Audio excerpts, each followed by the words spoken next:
Over the past week, Joe and I have heard from so many people, from political leaders to regular citizens, deeply dismayed by several of President-elect Trump's cabinet selections, and they are scared. Last Thursday, we expressed our own concerns on this broadcast and even said we would appreciate the opportunity to speak with the president-elect himself.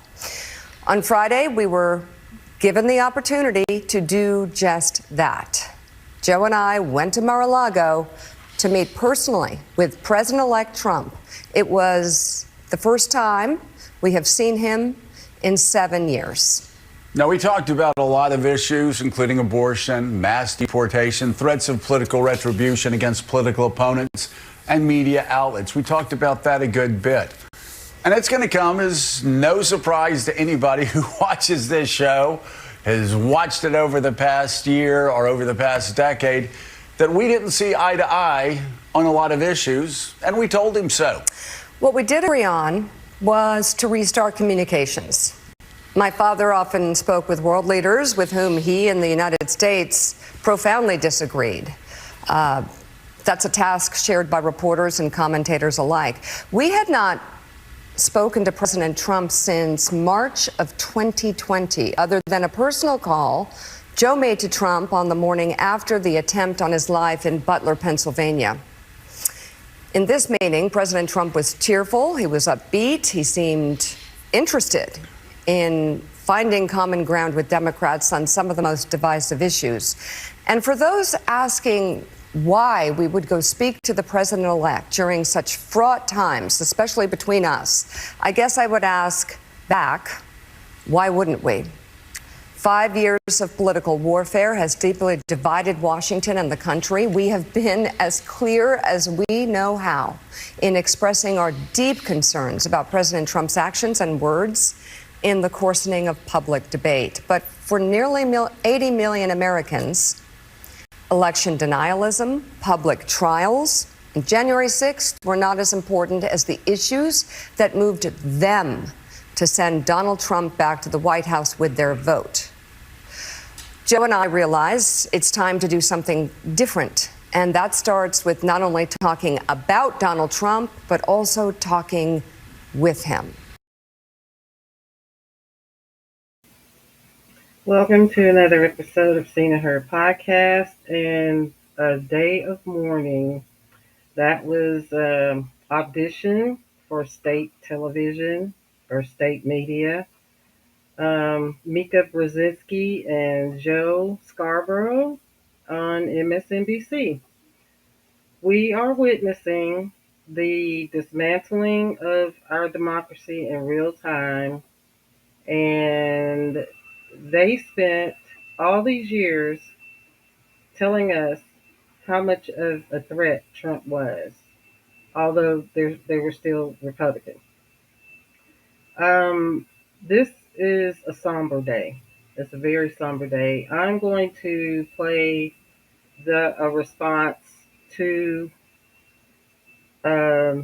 Mika and Joe's visit with Trump by Sunny Hostin from The View, because basically I've turned off all mainstream media. I don't watch any of it, even NPR.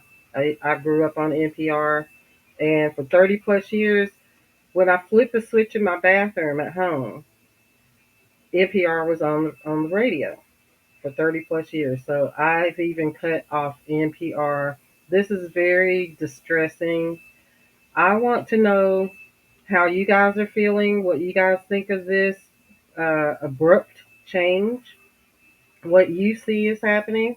If you want to be a guest, if you want to be a guest on the show, please email me, send me a voicemail, because I want to get people that are plugged in so we can hear your voices.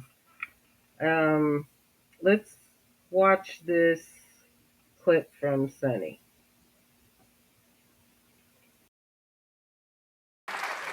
Are you talking? Well, Okay. look, the bottom line is that America needs a free press that is willing to speak truth to power right now. more than ever. And I think that we have to be very clear-eyed when we think about the president-elect and cover the president-elect. And I don't think you need to sit down for 90 minutes at Mar-a-Lago and kiss his ring to be able to speak truth and to be able to cover a story. So maybe they're not journalists in the true sense. Maybe they're saying that they're opinion journalists. But we have to remember that Trump is the guy who ushered in the era of fake news. He is the guy who ushered in alternative facts. He is the guy who attacked 3 Black female journalists. He's the guy that revoked Jim Acosta's press credentials for asking him a question. And so I think that this president-elect, I hate to say it, would like nothing more than to have only Fox News cover him, would like nothing more than a state-sponsored media. And I don't think he can be trusted in the way that other presidents can be trusted. This is an aberration. But the reality is,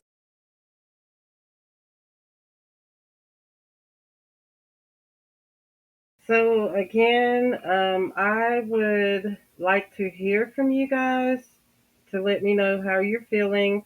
Also, I'm on Bluesky. I'm deactivating. I'm still in the process of deactivating my Twitter account, but on Bluesky, and I guess I'll put the link down in the description box. But today is just this is heartbreaking, and I'm gonna close out with this clip from Dan Rather.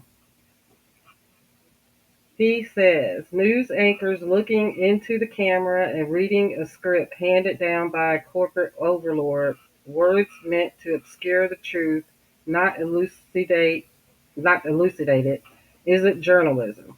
It's propaganda. It's Orwellian.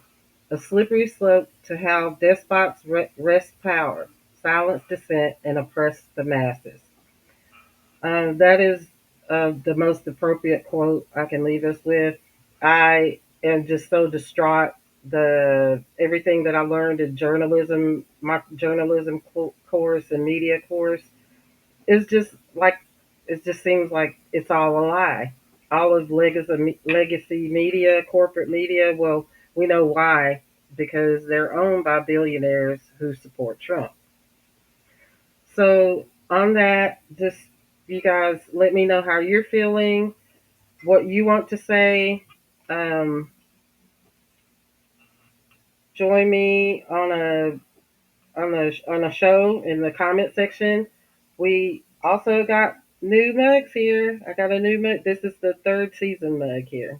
Finally, it came. And I would appreciate your support. If you like my programming, please consider a donation. It will be appreciated very much. Let me know what you want to talk about. Let me know if you want to join. That would be great too. If not, I will see you on the next show.